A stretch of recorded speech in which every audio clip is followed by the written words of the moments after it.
Ladies and gentlemen, welcome to Wrestle Horror. Hi, Meat Hook Jim here. We are going to continue with part 2 of our interview. Hey. Donnie's over here going, what questions can I ask these guys? I'm not just having too much fun. Oh, I'm just sitting back and listening. Yeah. You know who you guys remind me of? Johnny Carson and his Ed sidekick. McMahon. Ed McMahon.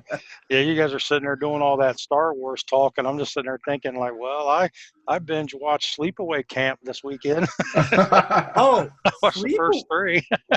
Sleepaway Camp was great, man. I love that movie. The one part that freaked me out was at the end where you found that she was really a boy. Right. And they had to show that penis. It's like you really didn't have to show the penis, but Right, yeah, like I could have done without that. Less yeah, is those more. sleepaway camps were great. They're great and cheesy and the horrible acting. I just love them. I can watch all those. Since you're like a big Sleepaway Camp fan, Donnie, was there a part 4? There was. I haven't seen it yet, though. But I guess it's just like a compilation of footage put together or something, from the way I understand it. Wow. And, yeah, so I don't know if it's like a fan cam type of thing or if it's just parts that they put together and then they talk about them. But I haven't seen it yet. I've just seen 1, 2, 3. Dang, yeah, I thought part 3 was kind of funny with the newspaper reporter. She's trying to get there, then she like makes her. She thought she was like snorting cocaine, but it was really It was Ajax. Yeah, she's like, I gotta get my Coke Rush on here. Let me, boom. See, those movies are great. You know, sleepaway camps are like real fun. I bet both of you guys have you guys ever seen The Legend of Boggy Creek and Return to Boggy Creek? Yes. I have not seen those yet. Oh, those are so great. Those 2 films when I was a little kid scared the living tar out of me. Yep. I mean, of all the horror films out there, those 2 were the ones that really, really scared the crap out of me. I have to check them out. I haven't seen those. Yeah, they were on my too scared to watch list until I was an adult. But Yeah, and I finally watched it. Now I'm not scared of it. It's like, why was I scared of that? How come I couldn't be scared of a film like Pippi Longstocking or something? It was funny. I told you that movie that I walked out on. Yeah. I now own a copy of it. Do you really? I've never seen that, man. I'm definitely have to come make a trip over to your house and watch that. Now you got me curious. I've got a copy of it, and I have watched it all the way through. When I got done, I went, what the hell was I scared about? That's great. I definitely have.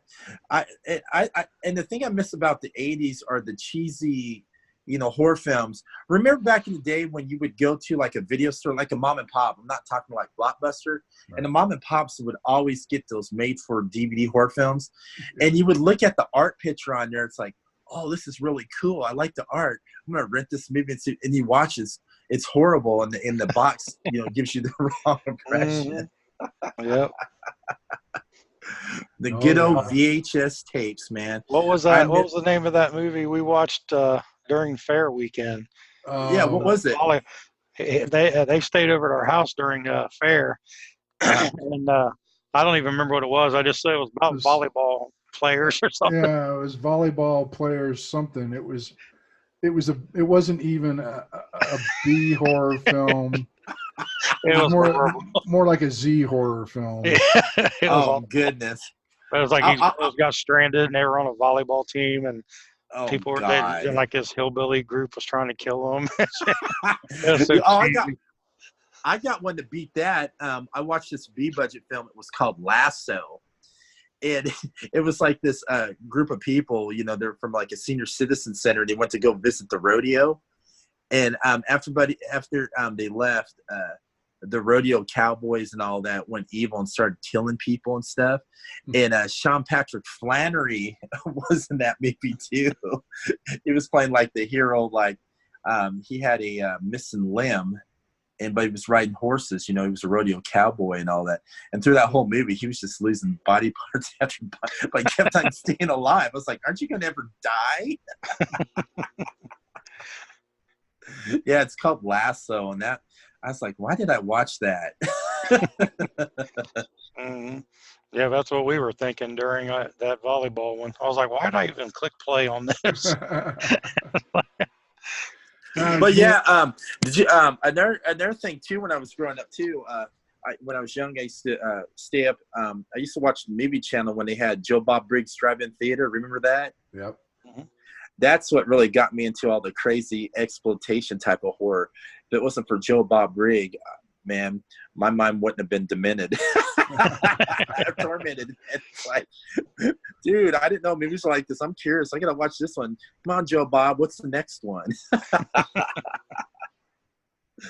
Yeah, I've met Joe Bob Briggs. He's an interesting cat too, man. Is he? Yeah, you can pick his brain.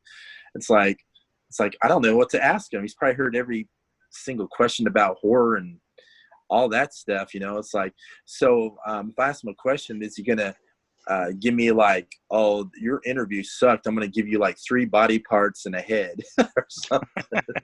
You know how he rates movies? He'll rate them by like 3 arms, 3 bloody heads and stuff like that. Gosh, good old horror, man. Yeah, that's why we're doing this podcast, because of that in wrestling. So yeah, wrestling and horror is really neat because those intertwine. Because there's a do. lot of pro wrestlers that are into horror, or they base their characters off of horror. Like a good example, Vinny Marcelli, part of the Kingdom from Ring of Honor. Mm-hmm. He's a die-hard horror fanatic, and if you look at his ring gear entire, it's like all horror themed. You know, it's just like wild. You know. And I just like how it intertwines wrestling and horror. I mean, everybody I've talked to in the wrestling business loves horror. Oh, yeah. Well, I found that out about a year and a half ago on my other podcast. I interviewed Demon Bunny. Oh, so what was it like to interview Demon Bunny? What was it like to have Rosemary and Allie on? It was almost an hour-long interview. Okay. We talked about everything from wrestling to horror and everything in between. And it was one of my highest rated shows. That's pretty awesome. I've been trying my hardest to get Shotzi Blackheart on. She's in the indies and she's a huge horror fanatic too. Right. And she also loves her pizza too. So, but yeah, she does. but man, she is so hard to get a hold. I would love to have her on, man. Oh my gosh. Me too. I reached out a couple of times, but no luck yet. How easy was it for you to get Demon Bunny? I bet you had to go through a lot of hoops for that. You'd be surprised. Now you do. Oh, I bet you probably got when it was like real easy. You know, that's cool though. Well, when I first got a hold of them, they were just starting Demon Bunny. That's great. And what I did was I emailed Rosemary at where you buy her T-shirts, whatever it is. Whatever email address at whatever email. Yeah. I emailed her there and asked if I could interview her, and she said, "Well, could we do it with Allie as well?" And I said, "Oh, absolutely."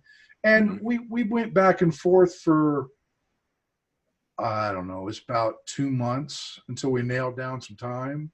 Nice. And then it was towards the end of March, like a week before WrestleCade. Okay. And it was 10 o'clock at night, and I got them both on Skype. Mm-hmm. Bunny was staying with Rosemary, so that made it easy. And we talked about they're big Buffy the Vampire Slayer fans. Oh yeah, I know Allie is. Yeah, and because she mostly based off her stuff. Yeah, that's cool. Yeah, and Rosemary just loves horror in general, and the two of them, and even Allie told me and told us on the interview that one of her dreams was to die in a horror film. Wow. Allie said that. Yeah, not literally, but figuratively. But yeah, I know she's saying. I've never heard someone say that. I mean, that's kind of creepy and kind of cool at the same time. Mm-hmm. And they kind of accomplished that when they had the death of Allie on Impact. Okay, so she kind of did get her dream come true a little bit. Just not the way she originally planned. Interesting. Speaking of, people in horror, interesting guest I had on was Sin Bodhi, formerly Kazarni. Okay. Oh my gosh, that guy is a trip. He is. Oh my gosh, that guy was telling me some freaky stuff, but it was fun. He's a cool dude. And yeah, he based all of his stuff, off of horror and stuff. And he told some stories where he's childhood friends with Edge and Christian. So he told me a couple stories with Edge and Christian while they were growing up together, and how they all were in WWF together as well. Right. And he had some interesting stories to share, man. Sin Bodhi's a trip. And he did show up to FGW one show not too long ago, which was kind of neat. I got to do a little promo with him. That was kind of fun. Cool. Yeah, big ol' Sin Bodhi, man. And okay, speaking of wrestling as well, what do you think about Bray Wyatt's gimmick as the Fiend, and with the Firefly Funhouse and that cool mask that was made by a famous horror makeup? Yes. Tom Savini. Yep. Tom Savini. I saw him at Horror Hound. I went to ask him a question. I was like, so, Tom, what was it like to make Bray Wyatt's mask? And he just gave me the weirdest look and didn't even say nothing. Well, he had that look. It's like, why'd you ask me that question? Look, you know how you ask someone a question, they give you that look. It's like, why did you ask me that? I've encountered Tom Savini before. And he either runs hot or he runs cold. There's no in between. Yeah. And I asked him that. I was like, dude, I like that mask you did for Bray. How did you, guys, get together to do that? Like I said, you're right. He's hot and cold. He just gave me the weirdest look. But he knew my friend Joe, and was telling the story about my friend Joe where they're making fun of him because he didn't know who a certain actress was back from the 60s and stuff. So I was like, okay, we'll just hear that one then. Oh man, it was a trip. But yeah, lately WWE to me has not really been really good for a long time. I mean, I'll jump on and catch the clips and stuff, but the thing about it is I don't like what they're doing to AJ Styles, because they gave him a good push for a while. He had all these titles. They got him to finally get together with Gallows and Anderson, but they're making them into whipping boys and getting beat up by everybody. So did like AJ and them really piss off Vince, or Vince really just wants to destroy the whole OC, Bullet Club type of thing? You know what I'm saying? Yeah. Who knows with Vince? I mean, I'm to the point, I've subscribed to the network, but I very rarely watch it. I mean, if I do, it's old WCW shows. Oh, I love WCW the best. I mean, I miss the Monday Night Wars, but I was more of a big fan of Nitro mostly, because Nitro seemed like they had the most interesting storylines and characters compared to, WWE. WWE was more like entertainment for the kids and family, but the cool thing about NWA and WCW, it was more adult oriented, which was cool, where you can really relate to those wrestlers in the ring.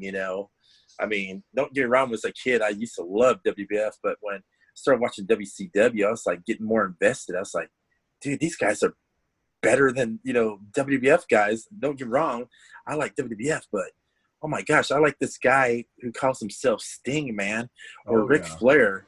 And I'm like, dude, I like this surfer Sting dude, and I like Ric Flair, man. I'm going to invest more into WCW, man.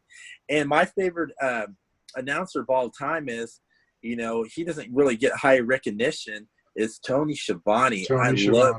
I love Tony Schiavone, and he doesn't get recognized like the Jim Rosses or Gordon Solie, all them.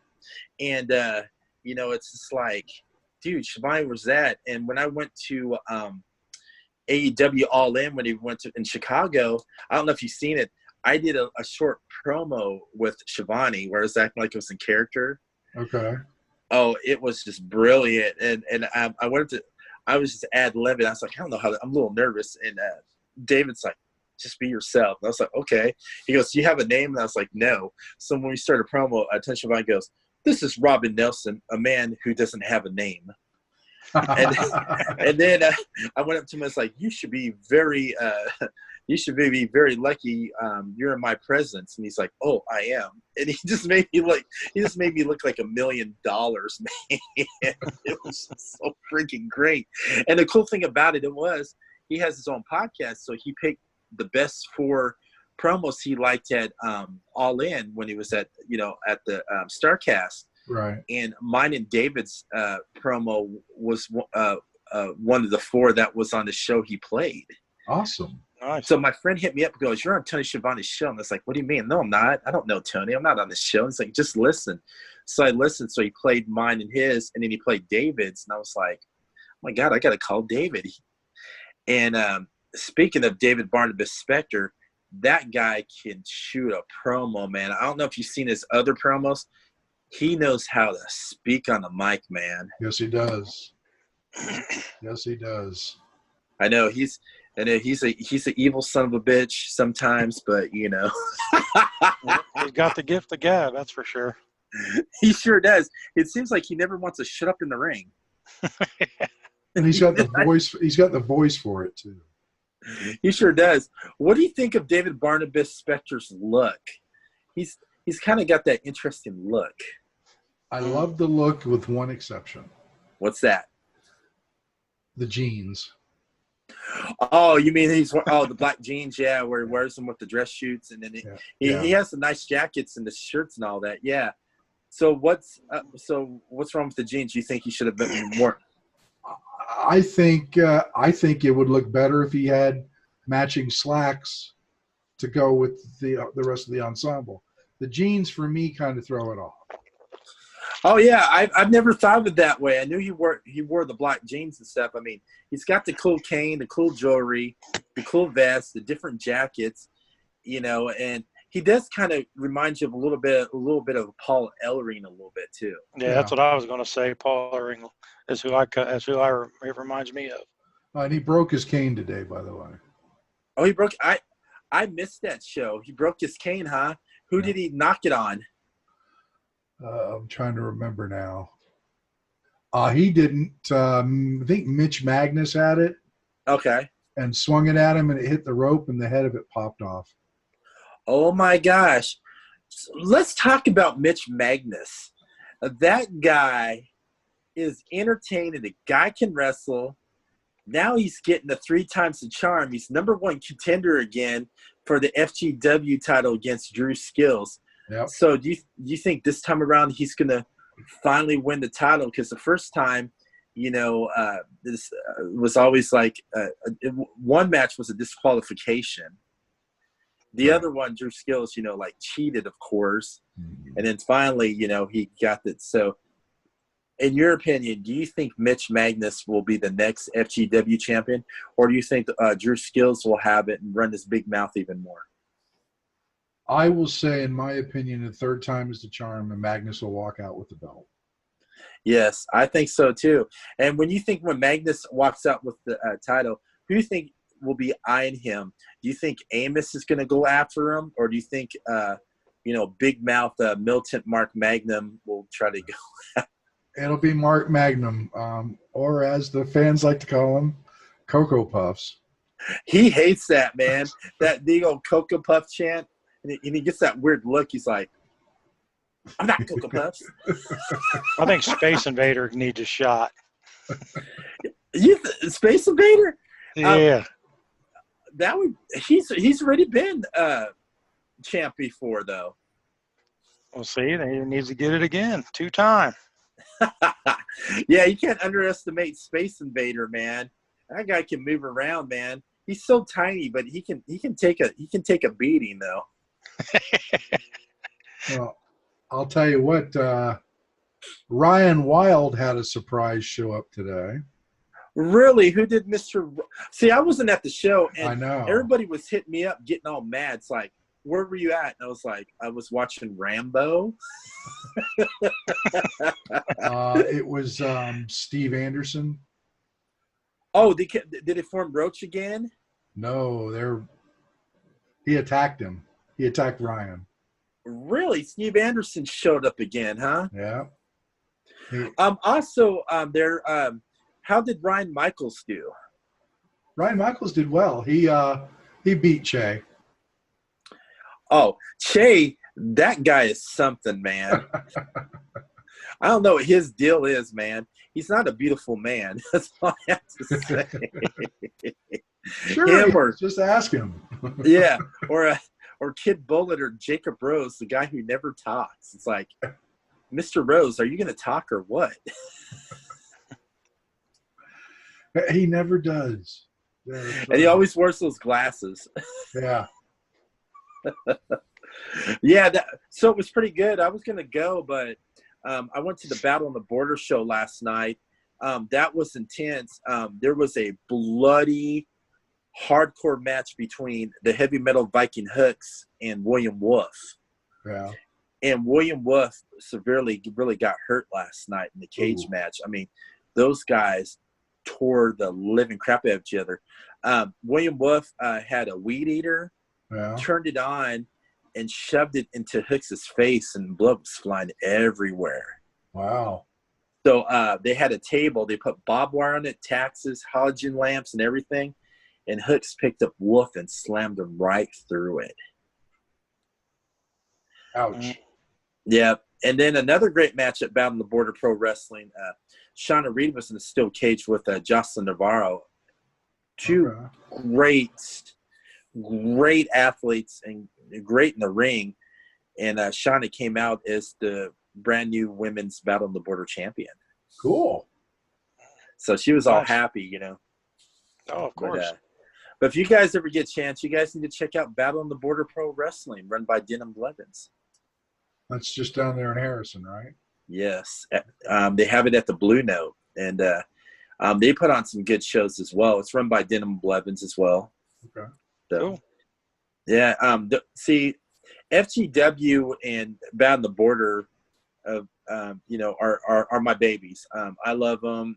I do. The wrestlers love me. They always want to do promos with me. You've seen some of my promo videos. They just love beating me up and doing promos with me.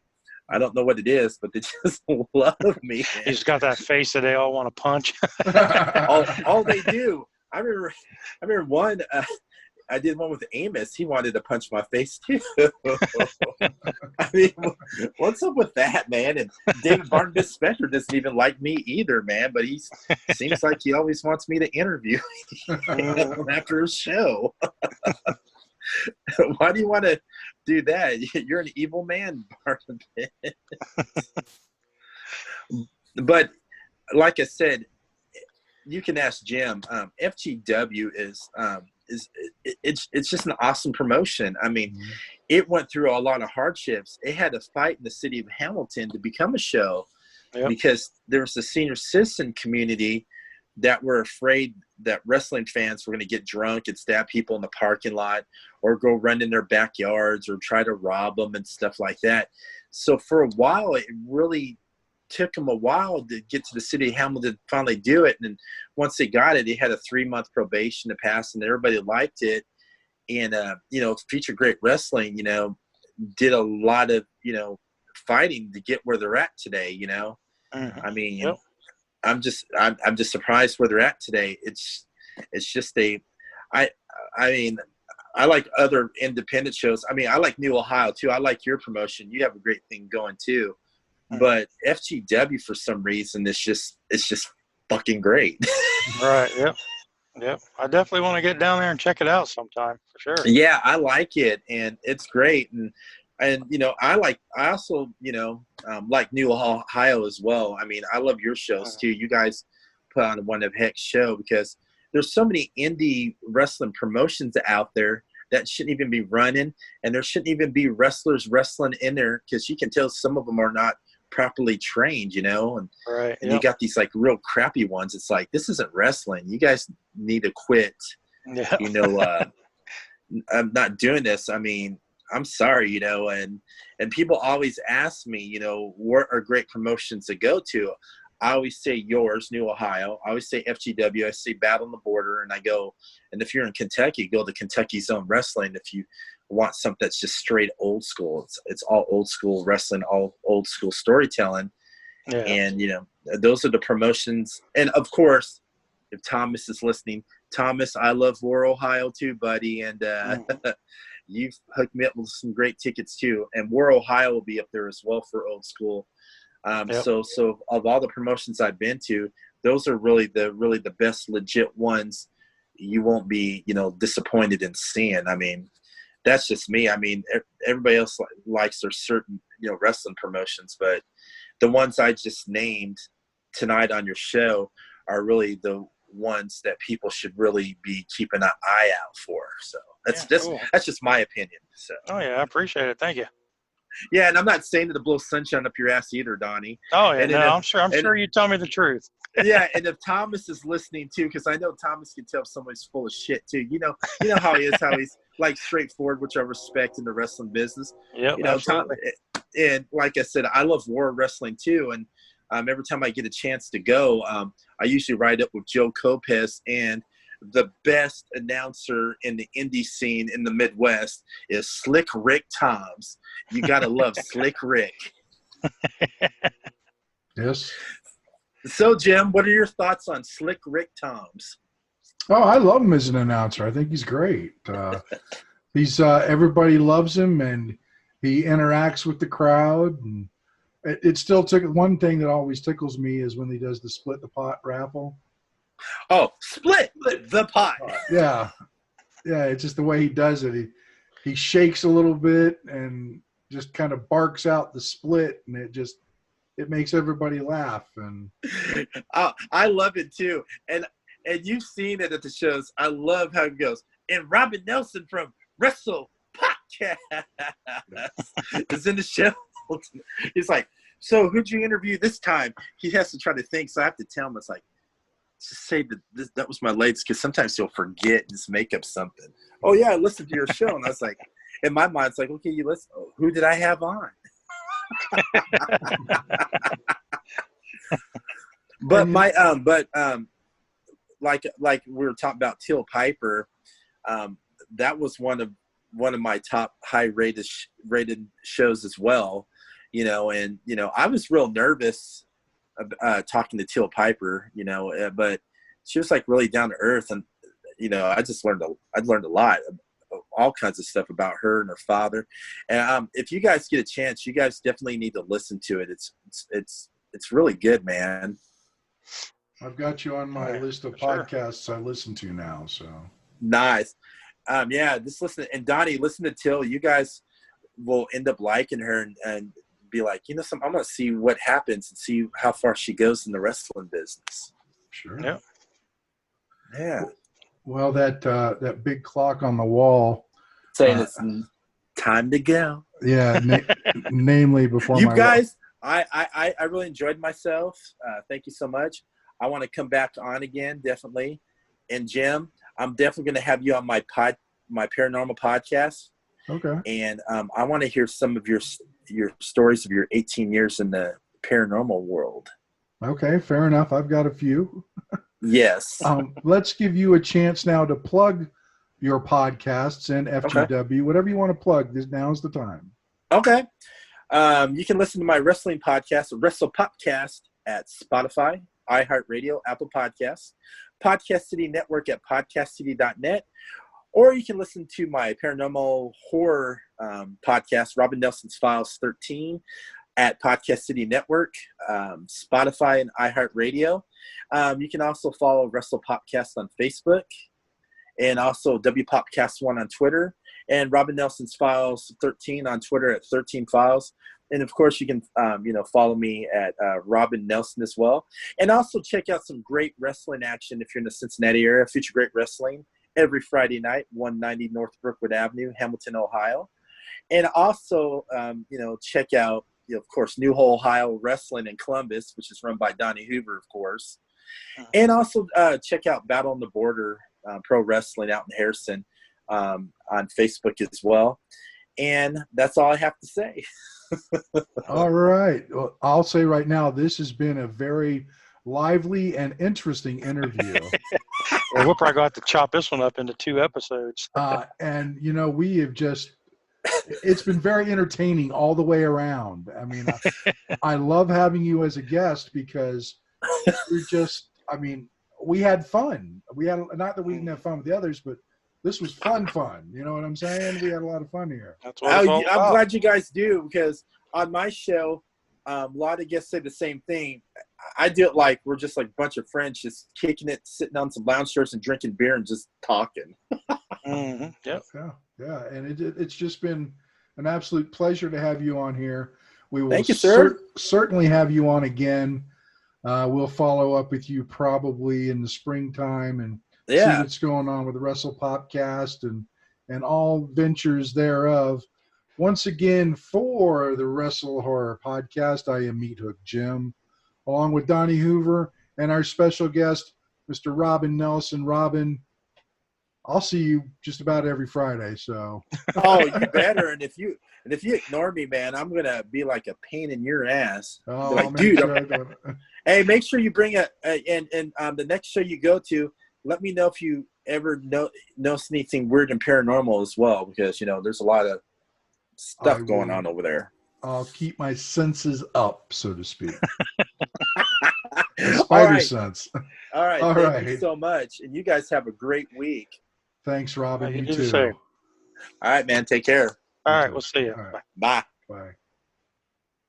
With me is Donnie Hoover. Hey, everybody. How's it going today? And today we've got another special guest. We like to bring in special guests. And this one's not necessarily involved in any one field directly, but he's kind of a jack of all trades, especially with podcasts. And I'm talking about Robyn Nelson. Robyn, how are you this evening? Pretty good. Thanks for having me on, guys. Well, thanks for taking the time to spend with us. I know you stay really busy. As we were just talking about off the air, we were talking about Wrestle Pop, and then you've got a paranormal podcast. And then what other podcasts do you have? Those are the only 2 I have, is Wrestle Popcast and the Robyn Nelson's Files 13 podcast. Okay. Yeah. I enjoy doing both of them. It's fun. It keeps me busy, like you said, but I meet a lot of interesting people. Okay. All right. And what started you in the podcasting world? Okay. We'll start with Wrestle Popcast. Okay. I've been a wrestling fan, since the 80s when wrestling was good, storylines, kayfabe, the good guys and bad guys always stayed in separate locker rooms. You never seen them leaving, the arena. And then Roddy Piper's the one that got me into wrestling when I was a kid. But how I started getting into podcasting was I started getting into indie wrestling, and indie wrestling's been on fire a lot lately. Okay. And I met this wrestler. His name is Gary Powell, but he goes by Eric the Paranormal Fallen. So I built a friendship with him, and and we're like brothers now. But he's the one. It's like, you're always talking about wrestling and going to all these promotions and all that. Why don't you do a podcast? And I didn't know what to suspect. I was like, I don't know how to do a podcast. So I started doing some research on it, and then Gary hooked me up with some of the wrestlers, and then it's been going on ever since. If it wasn't for Gary, I wouldn't be into podcasting. Very cool. I did not know that, and I have seen Gary wrestle quite a few times now. Yeah, he's getting better each time. I mean, the guy's on fire right now in the indies. I mean, he's got a new look, new attitude, new everything. Like you said, you've seen him wrestle a lot, and he's just made his return back to FGW, now part of Darkness Worldwide, led by David Barnabas Spector. That guy sucks. Why do you think David Barnabas Spector sucks? He's just a jerk. I don't like him. I know, right? You've seen him. He's like a pain in my ass. Him and Amos and Harley Fairfax. They just keep on multiplying, and for some reason, they just like to get physical with me. Did you see that video I did with Fallen, man? He picked me up by the throat. Yeah. Something's got to be done about those guys. Well, why? How about you, Donnie? Why don't you do something about it? I'm tempted. I would like to see you get in a match with David Barnabas Spector. It would be great. Hey, we'll have to keep that in mind. We'll have to watch out for Shank Dorsey at that point. Oh, shoot. And I'd be at front row eating popcorn.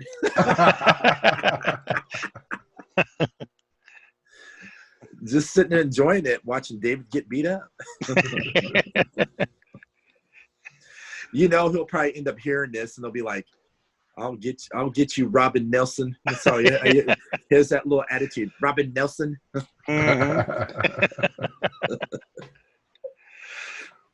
Yeah, go ahead. Oh, I'm saying, Donnie, you better be careful. He may bring the whole darkness to you. Yeah, that's possible. That's possible. Yeah, it wouldn't surprise me knowing him.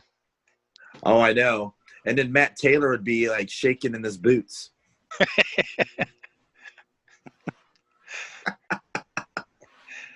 That's pretty wild. So let me ask you this, Robyn. Go ahead. So I know you do a lot of stuff for FGW, and I know Yes. you cover the indies as well. Yes. How much of a feather in the cap was it for you when you got Teal Piper? Oh my gosh. It was just amazing. I mean, I didn't even suspect I'd get Teal Piper. I mean, I reached out to the publicist to Access TV, Sean Graben, and then he gave me the email to her publicist and agent, you know, and I was like, I would love to interview Teal to see what was it like growing up, you know, with Rowdy Piper, and then finally getting into the wrestling business. And then when they hooked it up, I was like, this is going to be good. And when I had her on, she was the most down-to-earth, most humble young lady you would ever talk to, you know, that got into the family business. She just signed with WOW, you know, World of Women's Wrestling. Yeah. And then she made a little brief stint over at AEW All Out as well. Very cool. I mean, when I saw that pop up, it's like, wow. I wondered what kind of hoops you had to jump through for that one. I don't know how it happened. I just got lucky. There's sometimes I'll get some great guests. I mean, I've had guys from Ring of Honor everywhere, and I just like interviewing wrestlers in the indies because they always have a story to share. You always hear, you know, like the old school guys or the new guys. It's like, well, what about the other guys out there who are in the indies that don't have their story shared, and they're, you know, doing their blood, sweat, and tears in the ring to try to make a name for themselves. You know, that's why another reason why I like doing Wrestle Popcast, because I meet some interesting, you know, indie wrestlers, and I like to get their stories shared out there as well. Well, that sounds like a great reason to do that. I'll have to keep that in mind. Yeah, and then Teal Piper, another great thing about Teal, when I had her on my podcast, she was talking about, you know, she doesn't want the fans to think she's going to do stuff like her dad. She said, you know, she doesn't want to mooch off her dad's name, you know, doesn't want, you know, want to be in the shadows. She just wants to do her own thing, you know. I mean, she's blessed, you know, her dad was Rowdy, and she was like very, very close to him. Right. As well, but you know, she just wants to let everybody know here. At first, she didn't want to wrestle at all. I mean, she's coming out with a new album. She's a singer, and then she did some cheesy B-budget horror films as well. And then it was hard for her and her brother, Colt, to finish their dad's book when he passed away. Rowdy, his latest book. And then from there, that's what really got her into pro wrestling. At first, she wasn't going to be a pro wrestler. Okay. Cool. It's amazing how things can change very quickly. Yeah, we'll see what happens. So you travel around to a lot of the local conventions, I've noticed. And when I say local, probably within what, a 6-hour drive? Yeah. So I go to all kinds. I'm part of Kentucky Zone Wrestling, which is in Somerset, Kentucky. I do their backstage interviews with them. I'm good friends with Hurricane JJ John McGuire. Him and Jimmy Hart, been friends for many years. They're the ones that wrote the songs in the 80s for WWF, from like $1 Million Man's theme song, Demolition, all those. And everybody thinks it was Johnson. Johnson had everything part of it too, but it was really John McGuire and Jimmy Hart that really started the whole theme music. So, and then he just came out with a book, and he mentioned me in the book, which was kind of cool too. I was surprised. Nice. Donnie, any questions? Yeah, and then other conventions I've been to. I mean, I go to different promotions, but I go to like Whorehound in Indianapolis, and Columbus and Cincinnati. Yeah. I go everywhere. I love conventions, and everybody's like, "Well, you're busy." It's like, "Do you ever work?" And I was like, "Yeah, I work." I just like to keep busy. I'm one of these guys. I can't, sit at home. I always have to do something. Enjoy life. And there's nothing wrong with that at all. I mean, when you stop learning, you're dead. So we keep learning as we go. Yeah, look at you guys. You guys seem like you guys got things going on too, man. You guys seem like you're pretty busy too, with horror, the haunted attraction, and Donnie with New Ohio. I mean, you guys are on fire too, man. Oh, it's yeah. I can't argue with that. The Big Scary Show has been good to me for 7 years. And then Wrestle Horror is we're up to episode 14 coming up. Yep. So I'm loving it. Good for you guys. Yep, we're getting there. I've interviewed on Wrestle Popcast. I've interviewed over 304 wrestlers. Wow. That's a lot of people. We got some catching up to do. Right. Hey, you guys are doing great, because every time you guys pop up an episode, I always make sure I listen too. I mean, and I have to say something to you too, Donnie. Thanks for all the great stuff you've done for me as well. You've done a lot for me too. And I just want to say thank you about that as well. Yeah, no problem. I appreciate it. And yeah, like I said, I've been a guest on Wrestle Popcast before, during the Arnold last year, before the Arnold come on. And I think I appreciate it. And I like it when you guys come down and hang out with us during our events and stuff. It's always a good time. Yeah. Oh, you put on some good shows. I really enjoy it. And I'm looking forward to seeing some more of your shows. And I hope it, gets big and goes good for you as well. So I'm looking forward to that. Step by step, we're trying. Hey, you're doing good so far. You got a great roster. Thank you. Yeah, of course, David Barnabas too, but oh well. Yeah, that's what I say. We'll have to figure something out about that. I have to make some calls. Yeah, that's right. You hear that, David? I keep trying to get Donnie to come down and watch Friday Night Fury, and we'll get him down here sooner or later. He should. Okay, let's talk about Friday Night Fury. You've been to it. I've seen you there at the shows. Yes. Future Great Wrestling in Hamilton is a great organization. I mean, the audience is great because they get into it. There's always great storylines, and there's always a cliffhanger. And Brian Levick, who runs it, and Cody Hawk, they just make it good. It's just so addicting to go to. I'm there every Friday night. It's like it's the best thing they did for Cincinnati. I mean, there's other promotions out there as well in that area, but Future Great Wrestling is where it's at. I mean, They got great talent. They're always having, people from all over coming in to wrestle, like the monster from OVE. You know who I'm talking about. Madman Fulton. Yeah, Madman Fulton was a big surprise. And, and Cody Hawk has trained a lot of big names. I mean, he trained Fulton, of course. He's trained Sammy Callahan, Eli Drake, John Moxley. I mean, you can name several. I mean, and Cody Hawk still wrestles today, and that guy still has it, man, for a guy his own age. He moves really well in the ring.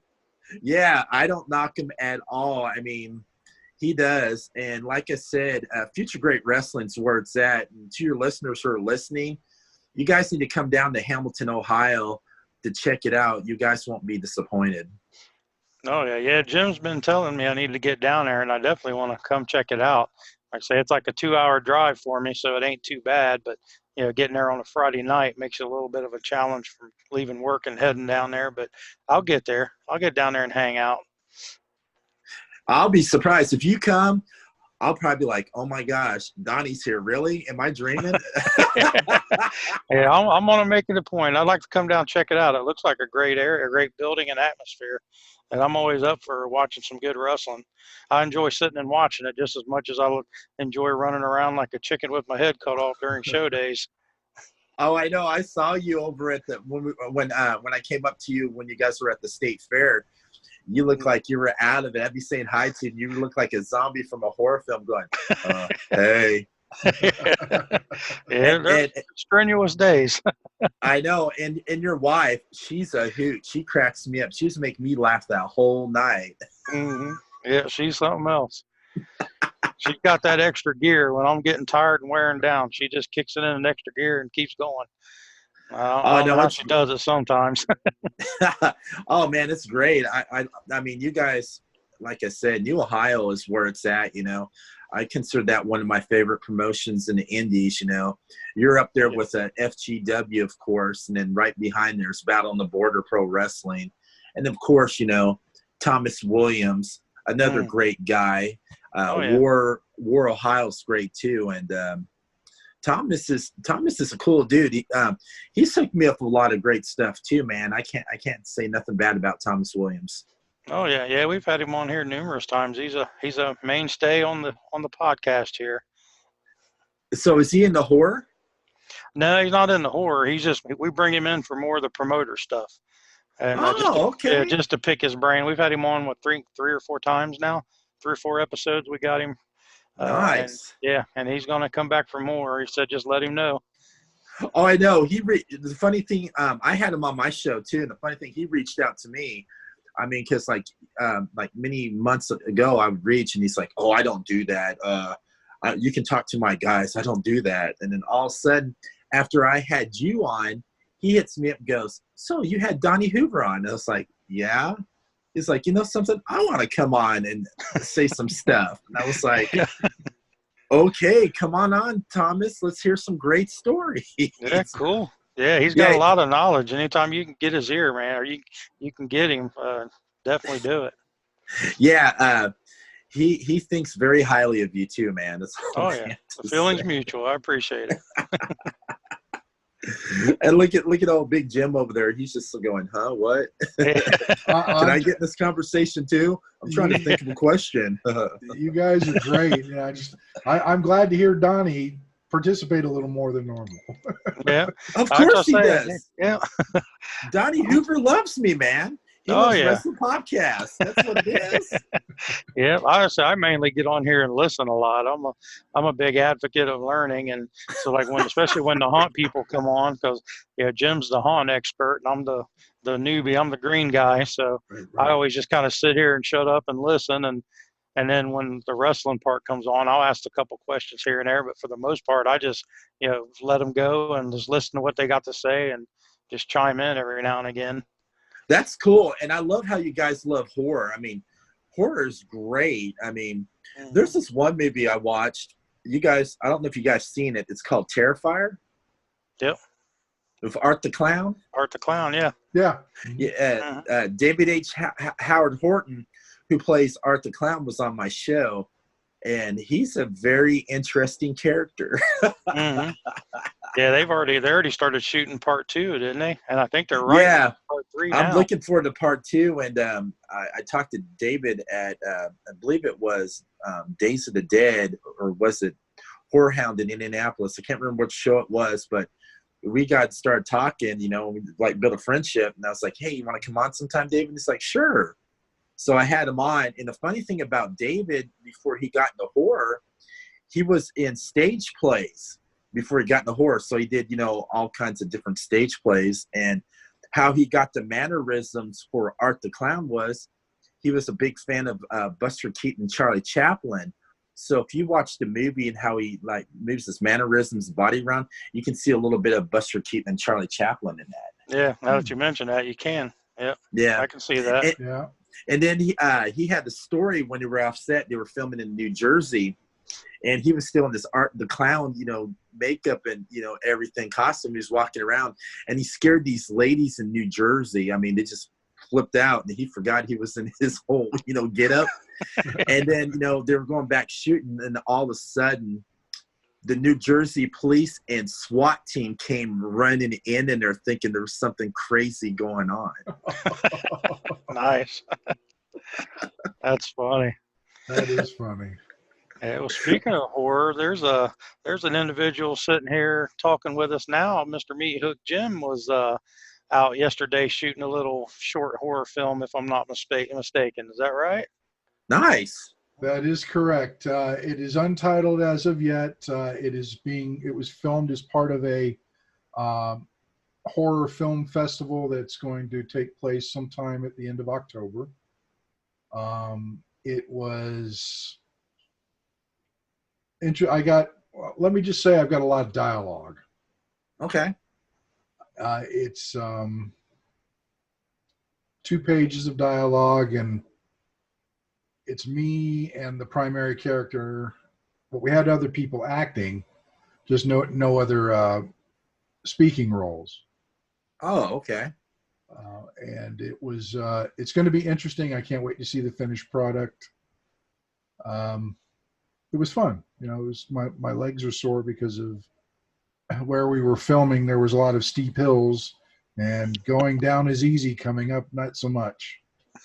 Hey, that's pretty good. Can you tell me a little bit about it? What's it about?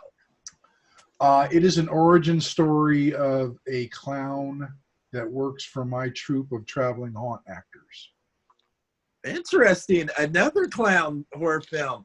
I'm loving that, man. Like that segue there? Hey, why not? There's a lot of clown horror films out there. Joe Copez, referee I'm good friends with, he always hooks me up with these, like, can I cuss on here? Yeah, you sure can. Okay. He makes me watch these most fucked up horror films, and I don't know why I watch them. He's like, here, Rob, check this out. You'll like this one. I'm like, what the hell did I just watch? So he made me watch this one. It was called The Circus of the Dead. Okay. And it's about these like clowns working in the small circus, going around, like going on killing spree, killing people and stuff, and setting up people. So in the story, they were eyeing this family, so they killed this family and blackmailed the husband to go with them on the spree. So they dressed him like a clown. So wherever they went, they were killing everybody, but they were making him like he was the murderer, putting his fingerprints on everything. Right. So they had like this whole police manhunt, hunting this guy down, and he didn't even know about it. And the whole movie was just so twisted and fucked up. Those are usually the better ones. I know. And then when Big Jim, when your movie gets done and all that, I would love to have you on and share your film as well on my podcast. Sure, I'd love to. It'll be debuting at the film festival, I think October 27th, which is a Sunday.